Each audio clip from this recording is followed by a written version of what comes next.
So you want to buy an adult day center, 7 questions to ask the seller.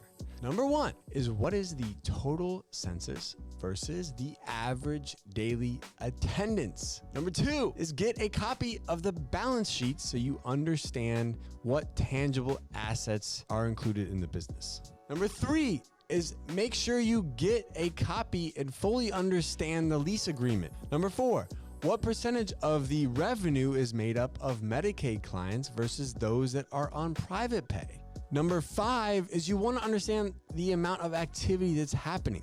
How many inquiries per month are they getting? How many number of new members are starting? Number 6 is, get a copy of the P&Ls, but make sure you get a month-over-month copy so you understand what direction the business is headed. Number 7 is, make sure you get a copy of the payroll record so you have a true understanding of how much your overhead costs are and that they match the P&L statement.